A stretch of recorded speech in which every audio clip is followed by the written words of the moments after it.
very beautiful morning to our listeners. Good morning, Nigerians. Good morning, everyone. It's time for the program Nigeria Today. It's a news and current affairs program that looks at trending issues. And this morning, my name is Mohammed Dantala Aliu. I'm also here with my co-anchor, Maimuna Muhammad Babangida. And together we shall be looking at yet another trending issues. The Niger State government, right from the inaugural speech delivered by His Excellency, the former governor of Niger State, Mohammed Umar Bago, had not hidden his desire to revamp the educational industry to ensure that education is improved in terms of quality, in terms of the ways of doing things. And of course, since that time, we've seen some marginal departure from the past, and there has been quite a tremendous improvement in terms of running of education in Niger State. And to this end, we've seen the officials of the Ministry of Education, Ministry of Basic Education in Niger State, have been going to and forth to ensure that the reposition the ministry to key in with the governor's policies of revamping education. And one of those aspects is improvement in the school feeding program.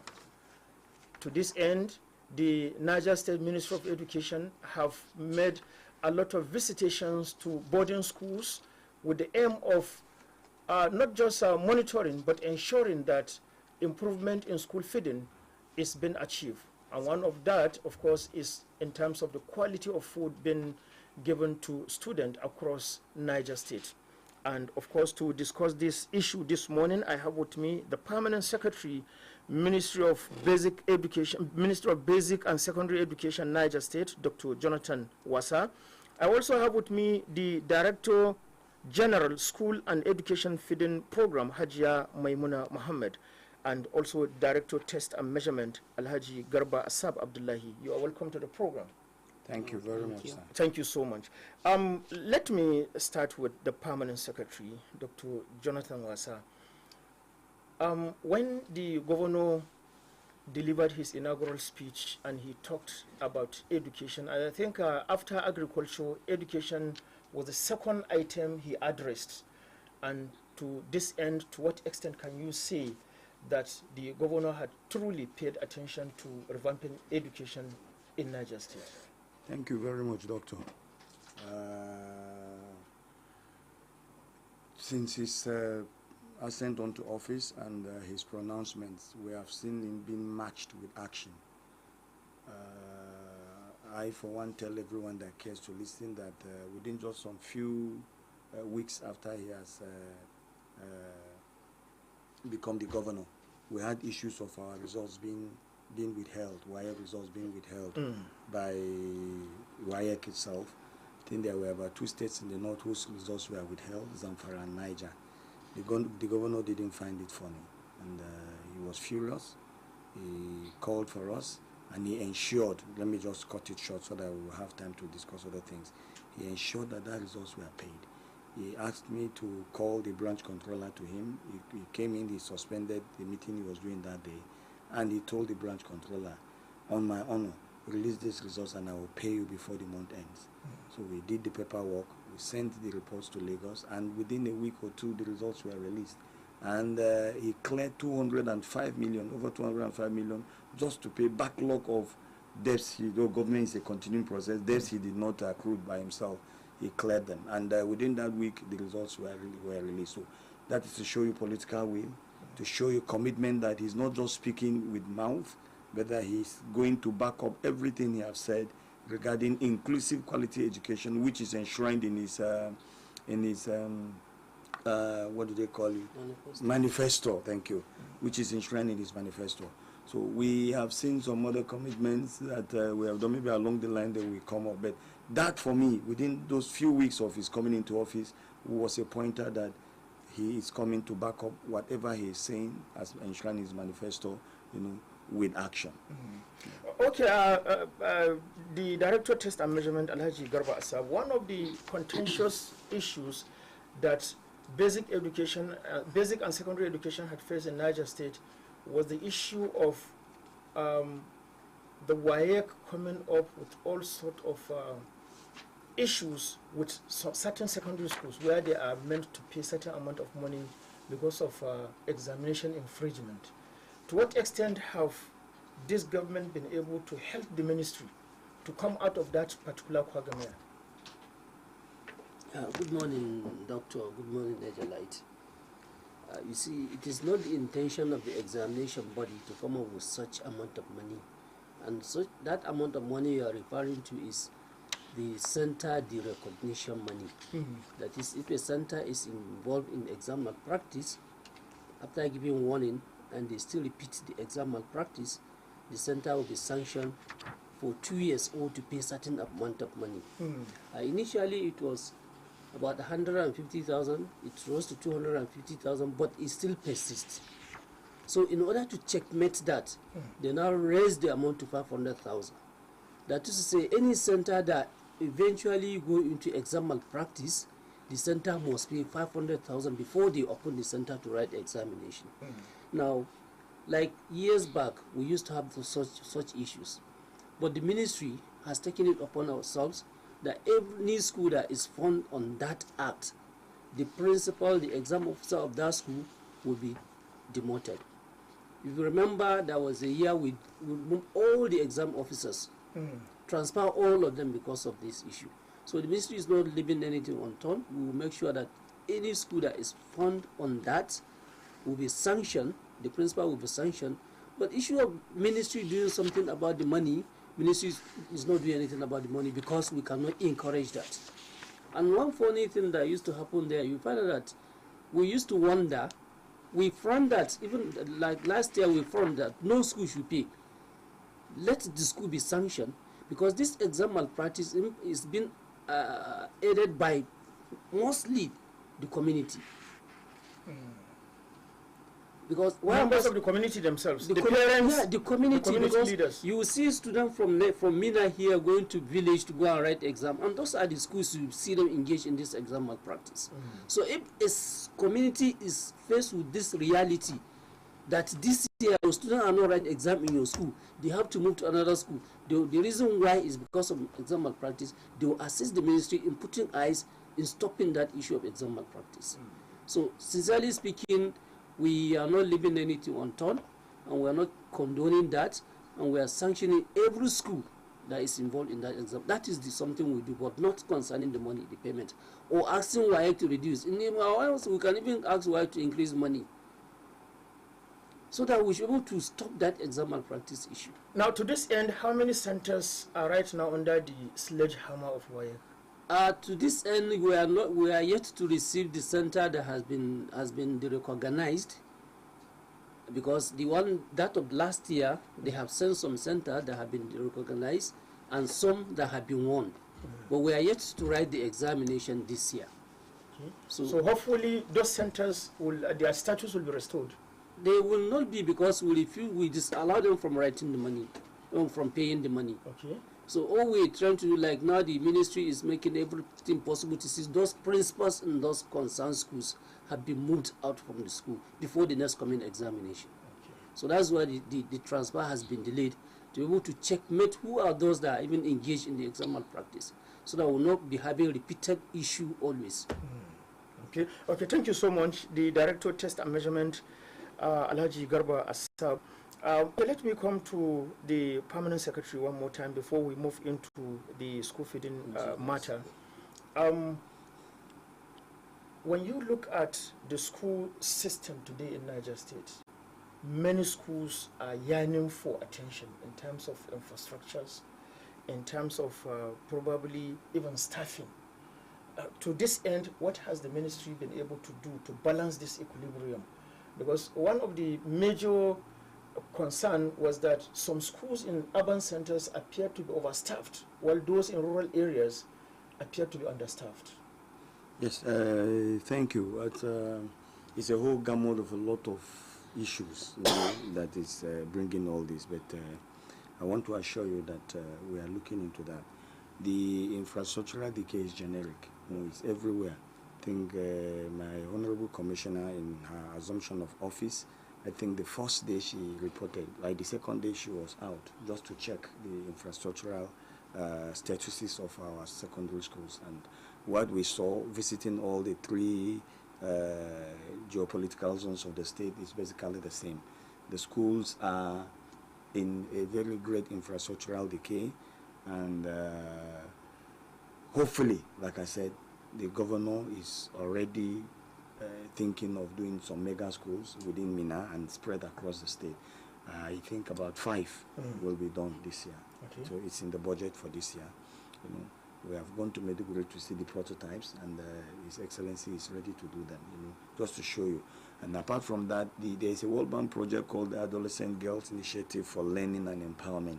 It's a World Bank initiative, and that one is going to renovate almost all our secondary schools in Niger. You know, there is a component for renovation. There is component for new constructions. You know, so we are hopeful. Very soon, you know, we are going to see infrastructures in our schools being renewed, this thing. In fact, right now, His Excellency has given a matching orders for a school to be renovated in, I think, GSS Wushishi or so. You know, yeah, it's going to be renovated, you know, very soon. So he's not even waiting for the World Bank this thing. So that is that. Concerning what's the second question about staffing? Staffing. Balancing the staffing. Yes, staffing is another generic thing too. It's not only restricted to Ministry of Education. For virtually every ministry you visit or you ask, they will tell you we have gaps. You understand? The staff strength is like an inverted pyramid. You know, more of the senior officers up there and no junior officers down there because recruitments have not been regular. But thank God you could see the sincerity again of the governor within a very short time. Now the Civil Service Commission has opened their portals. You know, he may not be able to carry all, to be able to recruit all as of the time, but at least he has plans for recruitment. And there we have slots too for Ministry of Education. You know. And the Adolescent Girl Child Initiative actually enshrined that we must recruit staff. So all those plans are in place for recruitment of staff. As to the skewness of staff in the urban centers, yes, it was more complicated as a result of insecurity. Some again, you know, because of some dynamics. But we have identified that, and right now, just like the director test is telling you, there is going to be an overhaul of our school management leadership. You know, we're going to overhaul them, and then we will look into staffing and arrange them. This one is basically more common even in the suburb, but the chairman suburb have assured us that we're going to look into and spread out the teachers as this, because there's no point where you said, I think he was giving us statistics the other day that they have about 22,000 teachers. You know, they have 3,165 primary schools. You know, but you see that we are still crying for teachers. So if you're able to spread those ones, I think we got an average of about 7, you know, per primary school, which is a bit fair. You understand? But you see, you go to some schools, you see that there may be only the head teacher and maybe one other teacher. Exactly. So they are actually looking into it. You see, I'm giving you statistics of it as I got from the chairman. So they are we are actually looking into it, and very soon we will have that spread across our states. Okay, okay, thank you so much. The Director General School and Education Reforms. You are welcome to the program. Thank you. Yes. The issue of school feeding has been on the burner for quite some time now. Over the years, we've seen how issues with contractors have thwarted every government effort of this school feeding program. And at a point in time, there appears to be as if there is even no feeding program for boarding schools. Then suddenly, issues of feeding in schools sprang up, and we saw the ministry right from the top echelon, the commissioner, to the last staff being utilized to go out there to ensure that what the government is doing in terms of feeding is actually being implemented. What prompted this now? Good morning, listeners, and good morning, sir. Thank you, sir. What prompted the whole school feeding aspect is that when the commissioner came to office, looking at the ministry itself and all its systemic issues, we had to look at where do we have strength. When you are doing something, you have to do like a SWOT analysis of what you need, which is what are your strengths, what are your weaknesses, what are your opportunity, and what are your threats. Exactly. So looking at that, we saw that we have an opportunity because we have 30-something thousand students out of school, and we're about to lose our students. Insecurity have pushed students out of our rural or communities and schools, and the urban area also is becoming an issue. The dilapidation of the structure, the lack of commitment from the managers of the schools, who have also started to take advantage of the lapses in the system to siphon from the parents and stuff. That's how I would put it in. So we looked at it. The only resource we had was the money for feeding. Now, the school feeding was being supplied by vendors, but vendors have to make profit. Exactly. So now we looked at it. We could not, for now, we had to pause the supply of food from the vendors and apologize to them. We understand you tried and you did all that, but we have to look into direct purchase. That means directors, deputy directors, desk officers. We went into the market to see what is in the market, just like anybody with a household, because our schools are our household now. We have those children, they belong to us. So we went into the market, checking out the price. Now we are able to go in. The commissioner formed a committee, school feeding committee. That means different people coming on board, expertise, with our accountants, with our cashier, with our directors, and other people that have experience. And she herself, she's a market woman. So we sat down, we looked at it, and now we know that we have 66 million to feed 43 schools across the state. So when we did direct purchase, it was cheaper for us, it was easier. But then we looked at also the quality, not just the quantity of food given, because it's not about giving children quantity. We have to give them quality, because every aspect of food, if you look at the pyramid scheme of food chain, it requires a child to have protein, carbohydrate, vegetable, and also dairy. So we looked at it, and now we knew that the money given to us can balance what is needed. So now we made a change in the timetable and decided to unify the timetable. Whatever is eating in Mina is eating in Ushishi, is eating in Bida, and everything. So that's how we managed to synergize the supply, and also to expose and to show that this is the money and this is what we're giving, because we understand that the food, even though the quality wasn't as good as it should be, was still not getting to the students.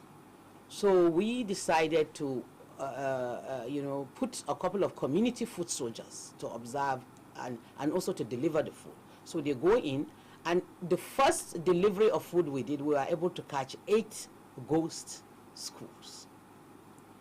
These schools are ghosts in terms of after COVID and the insurgency, these schools were abandoned. Nobody is there is no boarding. Remember, this food is for the students in boarding schools. So these schools were the first catch when it's on our list. So we had to take that and say, wow, this is the food is supplied for a school that does not exist. Not that the structures but they are dilapidated and they are not functioning as boarding schools anymore. But these school managers never reported that this school. So what food is going to them does not get to anybody. Where does it go? So we had to checkmate that, and that is how we continue to improve, and we are still continuing to improve the aspect, because we are still struggling with poor management and lack of and dishonesty in terms of storekeepers, in terms of food cooks, in terms of school managers. We give the food, but they still complain. The quality in the kitchen, the cooks mostly are usually like older community people that were hired. Either they are your auntie or grandmother or somebody there in the kitchen. We are not saying they are horrible people, because they are barely paid any money. They are just, the school managers are trying, But that has dilapidated the system more and more into what it is now.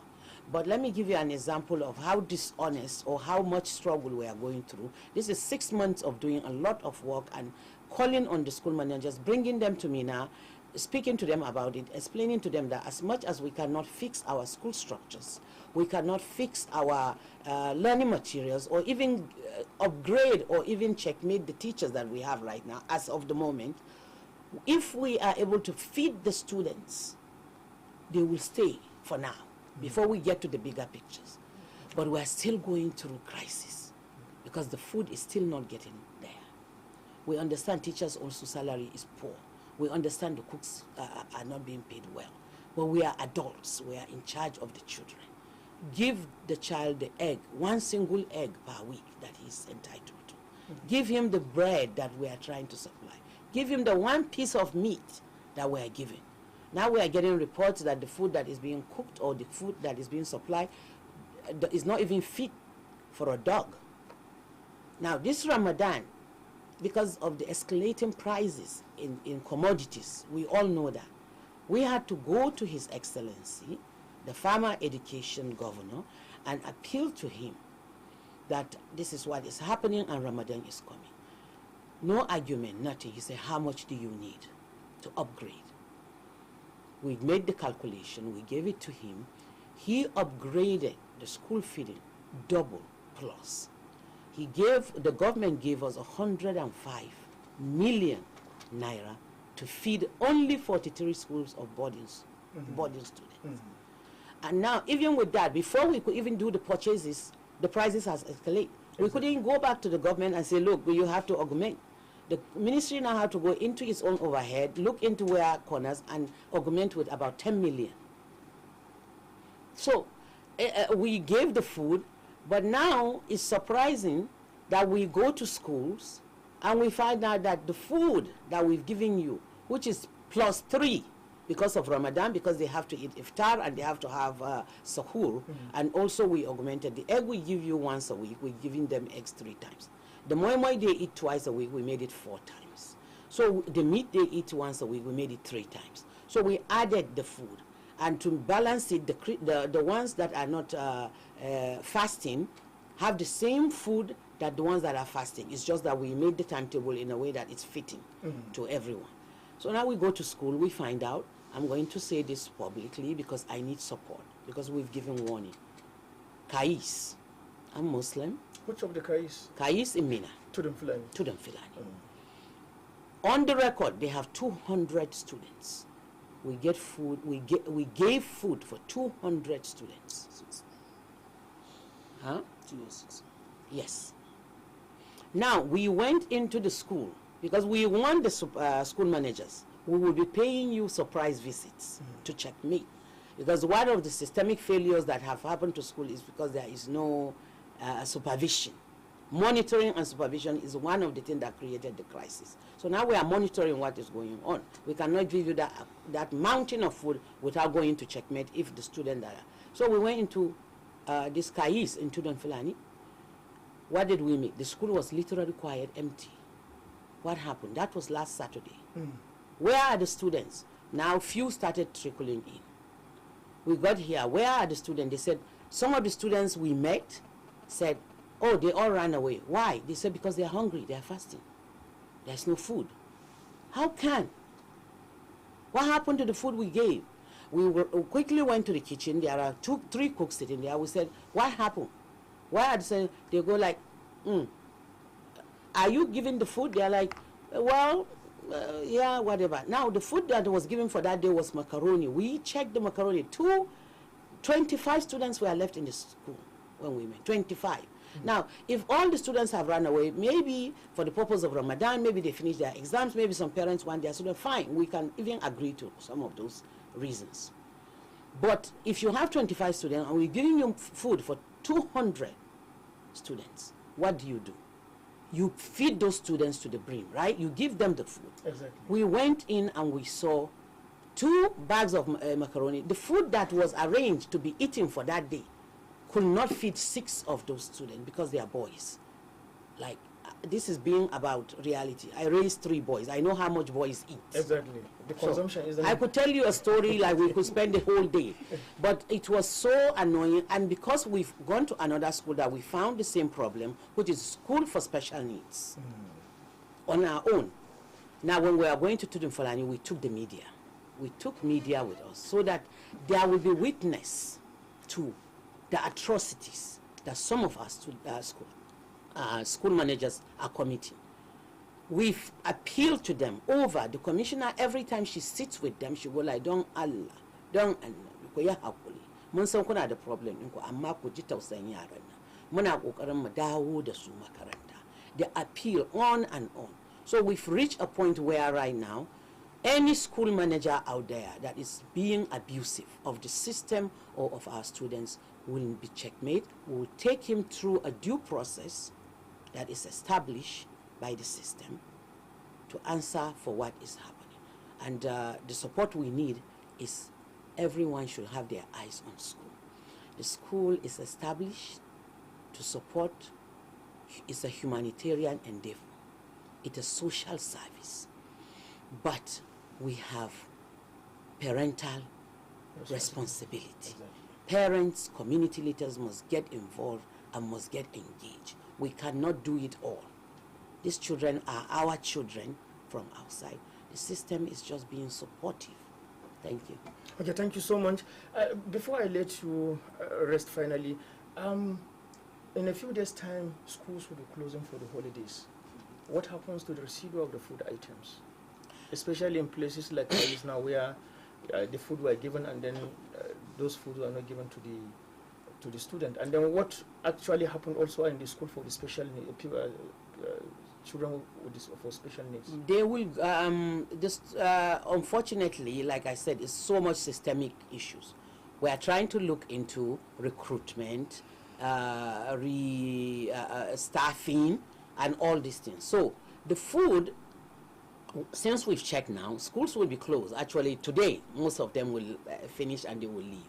So we will go back, like Kais. We didn't do that with the school for special needs because it was already time to break fast and it was dark.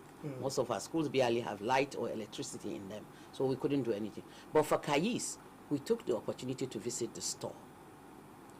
Now, for tea, we have bought cartons of 3-in-1, which everyone knows, because we wanted them just to boil water and give each student their own pack of 3-in-1 with their bread and egg. Now, we asked the cooks, how many tea and does every student have their own? They said no. They are just giving a couple of sachets and they would pour it inside water to give to the students. So why? Now we decided to check the store because the food mistress, which is new, she's new, she just came on board, said to me, well, she was just blabbling. We have evidence. And I said, where is the principal? Nobody was around. She was the only staff member that was around. We said, okay, take us to the store. We went to the store. We have picture and video evidence. There is a box of 3-in-1 spilling over to the floor. There is rice. There is pasta. There is spaghetti. Yes. So, if all the students have run away, which is fine, we went to Bahago, we found out the students, most of them have left because they finished their exam, but they left. Now we asked why again. He said to me, the food master brought out his list to show us. He said, I've documented them. They finished their exam, but they shouldn't have left the school. When they come back next year, they have to explain why, and we will write to parents. It's not acceptable. Now, in Bahago, we found that the students, yes, just about few of them left, but they are eating twice. He is augmenting. If they are not supposed to have egg that night, but he boiled added egg because the other students have run away. So he is feeding them to the point of those that are left are enjoying themselves. So why couldn't Kais do the same thing? Egg, we made a basket of eggs sitting in the store. So now we have food left over in Kais, and now we are waiting to see. Usually we give them a little bit of excess because when they come back from vacation, they will need to feed the student for a day or two before we get our acts together. Exactly. So that food should be there. But let me tell you, the moment they hit the school, these school managers will keep calling the ministry. There is no food. We don't have food. Nobody has food here to feed the student. Now we say to them, but we gave you a little bit of overhead, so when they come back for that 2 or 3 days, and you are also collecting PTA money from these parents. You augment before we do it. It's not easy. The government have to release the money to us before we give it to you. And that takes time. And that takes time. So we will want to see what CAI is. We left them with the food. Let's see what they do with that amount of food in their store. We are not going to collect it from any school manager, but I'm waiting for any school manager to call me when students come back to say to me there is no food in their school. Oh, okay, thank you so much.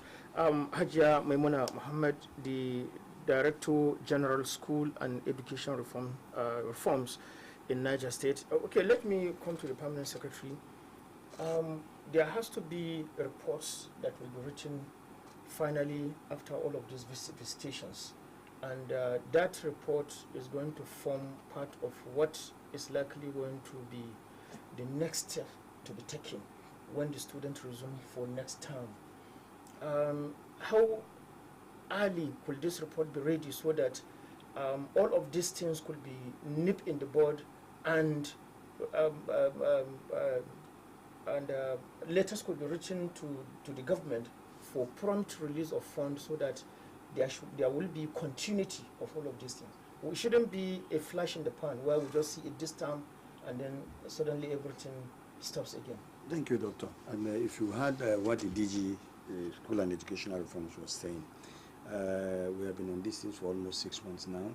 We tried this approach, it doesn't work, we changed to another approach. There are food soldiers on ground, that go and help us check what these things are doing on our own. Just like she said, we send in directors. You can see that the commissioner, DG herself, will just breeze into a school impromptu just to check medicines. So we are collecting our reports, and then it will inform the next steps of actions for us.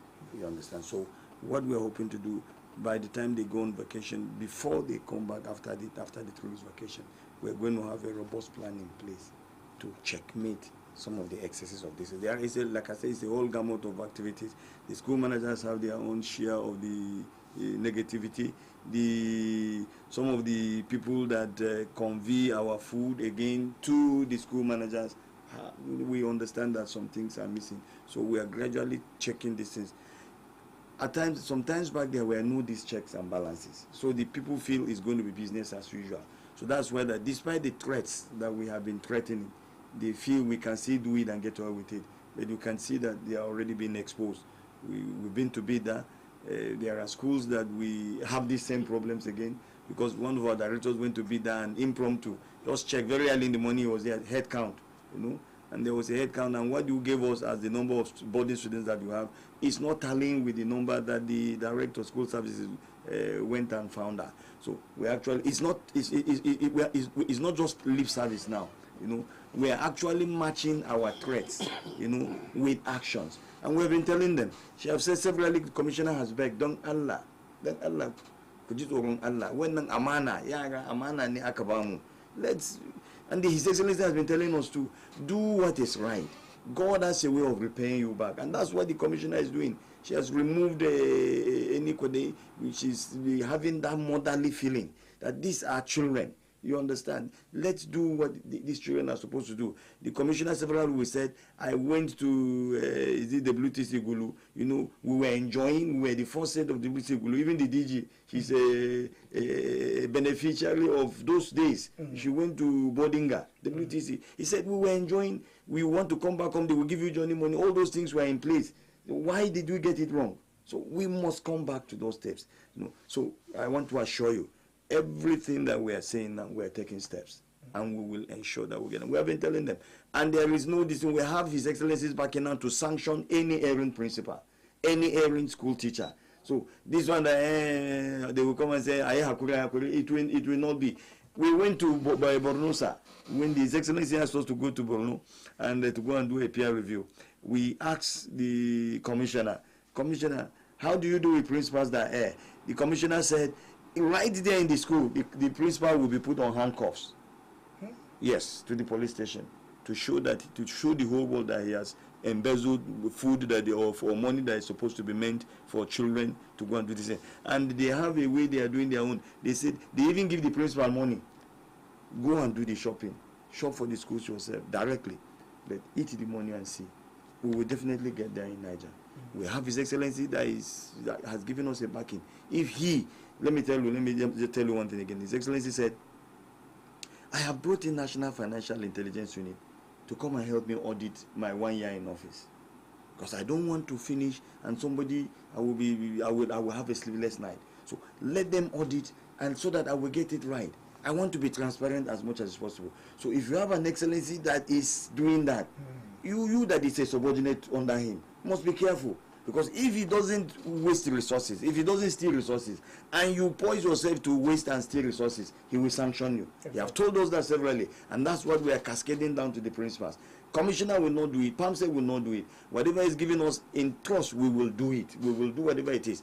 And we will not allow you to spoil our own name too. Because whatever that is happening in schools, if we do not checkmate it, it will just be as if we are complicit, with the principal. Maybe they are giving us returns. So we will not wait, and we are using this opportunity to any principal that is hearing, or any school manager that is hearing, to hear that we are beginning to back up now. We will sanction. Some days back, we gave a whole school, I don't want to mention the school, we gave them query. The principal of that school. No, I will not mention that. We gave them query because the commissioner and the DG went there, and they found out that at the time that the school teachers were supposed to be in school, they were not there. There was only the vice principal and one staff that were there out of a staff of 22. So we gave all the 20 query. It's in their files now. So it's not going to be business as usual. And at that time, somebody have started calling me, one big man, PAMSEC, I have. No, we must change the narrative. His Excellency has said inclusive quality education is enshrined in his manifesto, and that is what we're going to do. There is no meaningful development without education. Exactly. And we are poised to help His Excellency to achieve his vision. Exactly. Thank you so much, Dr. Jonathan Wasa. Listeners, you can join us on this discussion through the number 09038808883. You can visit our Facebook page on Prestigefm to send in your text message. You can view us live again on our YouTube page on Prestigefm91.7mx, and of course you can equally send in your message to be part of the discussion. We have the first caller. Hello, good morning. Hello, good morning, Dr. Angela. Hello? Hello, good morning. Good morning, Honorable Commissioner PAMSEC and your guest in the studio. Morning. This is MD Awal from Kwaku. Okay, go ahead, MD Awal. Dr. Dantala, I must commend you always for a nice one on a daily basis, enlightening us on a daily basis. My take is on Dr. Dantala. You can see why we have him setback in terms of education in Niger State entirely. People are not being punished according to their wrongdoing in Niger State, honestly. And that is one thing that is bringing a setback in entire education in Niger State. You can see, Dr. Dantala, when we are coming up, if you go to most of our primary school, then before you finish primary school, you must know how to read and write. Those qualities is not there. And I could remember that, you understand, a monitoring team from the Ministry of Education that go unexpected visit, you understand, to most of our primary and secondary education. To just all these lapses that we're having. And those things is not there. So that is why we're having a lot of lapses. And we're having a setback in terms of education in Niger State, which is very, very unfortunate. I'm just appealing to the Honorable Commissioner and the PAMSEC, please, they should take their time, create a time, you understand, to pay unscheduled visit, you understand, to most of our secondary school and primary school, so that they can see all the lapses that is going on in most of our primary school and secondary school, and they will to checkmate all these wrongdoings, you understand, by principal and head teachers. Okay. May Allah continue to see us through. That is my take for now. Amen. Thank you so much, MD Awal. Okay, one of the two major takeaways from here. One is the issue of monitoring of schools through the inspectorate, and again, one other issue is quality of teaching. The days when schools used to have inspectors, it appears those inspectors are no longer there. Can I respond? Yeah, please, ma'am. Okay. So, and this is why we are saying that we are trying to look into all aspects of the systemic decay. So some of these things cannot be done overnight. This government just came on board. So people have to be patient with it. It's going to rear its head. and it's going to rear its head very fast and very quick. Because we've had committee. Since the commissioner came on board, she did not think of working alone. She constituted a central working committee of experts, not only those that are Nigerites as citizens, but Nigerites by profession. From all our universities, tertiary and everything, community leaders, she brought us together. That CWG have already done a lot of their work, their TOR, they build whatever suggestion. Now she has constituted within the ministry and within all the education sector with Basic agencies, and basic and secondary. So on this new committee now, because this is where the policy and strategies that that will govern education need to work. So it has to be internal. So SUBEB chairman is part of it. The chairman education committee in the house is part of it. Nomadic commissioner is part of it. Commissioner for local government is part of it. So all government of anything to do with education is on this committee. And we sit for now weekly. Sometimes we are there for like till 10 o'clock at night thinking. And now we've decided that in terms of looking at the teacher professional pathway, we will adopt, and His Excellency have given us a go-ahead, the TRCN, Teachers Career Council of Nigeria policy. So we will domesticate that policy. Because we don't want people saying that we invented something. You know, me, I have lived outside and came in, so I'm reformed. I'm looking at things from a perspective of bird's eye. I'm not on the ground. So I'm bringing new thinking. I don't want people to say, oh, she's bringing something that is maybe American or UK or something. No, this is something that is enshrined from the federal government all the way here, and we will domesticate that. So everything we will do in terms of the teacher career path is going to be based on that policy. So that policy, His Excellency has already approved. So that is how we will look at it. And in that policy, now teachers will have their career path. We will explain it as much as possible. Maybe next time when we'll come, we'll tell you about the TRCM policy and all its gamut. Now, the other question you asked about the supervision. There is a constitution of a committee to look at the quality assurance aspect of it, because that's where the systemic failure went downstream. SUBEB have tons of quality assurance officers in all the local government area. Some of them are like 70. Now you wonder, if you have 70 quality assurance in, like, let's say Lapai local government, and Lapai schools are looking like that, there is something wrong with us. Exactly. Right. So the Ministry of Education also have its own. So what this committee have done, and these are professors from all our tertiary institutions that have worked on quality assurance, they just delivered the document to the commissioner's desk yesterday in what quality assurance will look for. So for us ministry, we're stepping down at our quality assurance officers to all the 25 local governments, and including that of SUBEB, and we will appeal and we will look for funding so that they will be mobilized, they will be empowered to do their job well. So these are some of the things we're doing, and we have the adolescent girl initiative from World Bank. They just been inaugurated and stuff like that. So their work will start down. We have money. They will renovate the 534 secondary schools that we have all around the state. Renovation is going to be happen all together. And then His Excellency has asked us to look at, like, this BOSO, you know, Government Girls College and everything. So mega schools are going to come, and that will support the issue of insecurity. Because what he's saying that if we cannot control what is happening outside of our perimeters, let's bring all the children into the city for now. So, for example, Mariam Babangida right here has huge land, massive land that is there. He said if we cannot support the security 100% for now at Kagara, let's build a school inside Mariam Babangida here and just name it Kagara Government Science College. When things go that, they can go back to Kagara, but for now we cannot let students be out of school. We have to bring them in, because before somebody comes in, whatever it is, at least to vandalize inside Mina, we hope there is enough security to protect us from here, right? So a lot of things are on the ground, and we will bring them out one by one. Exactly. So, a lot of things are on the ground, and we'll bring them out one by one, and time will not permit us to bring them out there now. One slogan. I want her to say one slogan before we go. Because all education need all hands and eyes on stuff. Hands on deck, eye on everything. So we have a slogan, and we want everybody to catch it. If you see something, say something. And if possible, do something. So now we are saying do something. Do not touch our school managers. Do not abuse our teachers.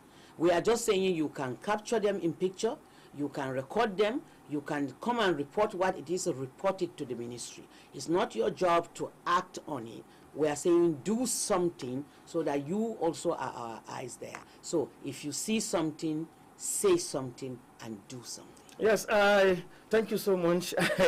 The Director General School and Education Reforms, Niger State, Hajia Maimuna Mohammed, we appreciate your contribution this morning. There are other issues that I would have loved to raise with you, but time will not permit us. One is the issue of uniformity of reading materials, the textbooks. These are issues that need to be addressed in Niger State, and then we also have issues of committees already in place. Hooliganism, you know, student beating teachers, and all sorts of unruly behaviors coming from students, and some of them escape with impunity. These are issues also that are yearning for reforms, and of course, maybe when next we have the opportunity to come, we are going to look at all of these issues and address them. We will tell you everything. Yes, we are everything. Committees are in place. This is a commissioner that refused to do what, because she's an educator. Okay, she her doctorate degree is not like a medical doctor. It's not psychology. It's education doctor. She's a lecturer at different university, So we are looking at perspective of education. I'm an educator. We went to school. We were the first girl's child to be put in school, right, in 1975. Well, we kind of, I'm telling our age in terms of all that. But it's okay. She went to Gulu. Her principal is still here, Hajia Dijebala. We honoring people. Amina Kere, she's still here. These are people that were strong. May God bless and rest her soul, Jumai Agoy. We had strong women that held on to our school. And what happened? Something happened. So we are their produce, we are their product of that, and we will eliminate what they did by making sure that at least for us, we also have our names cast in stone in good way. Thank you so much. Briefly before you round up, all those things you said is just because of time. What we're trying to do is holistic. We're trying to address it. Some of this hooliganism is perpetrated by students outside the school. Yes, they are residents of the school. Some of them, but they are in uniforms too. Exactly. Especially on holiday, on the day of holiday. That's why I'm telling you. The security operators used to have a torrid time. We have had issues that students have sewn uniforms resembling that of Hilltop, and they have accosted people on the roads, and they were not Hilltop students.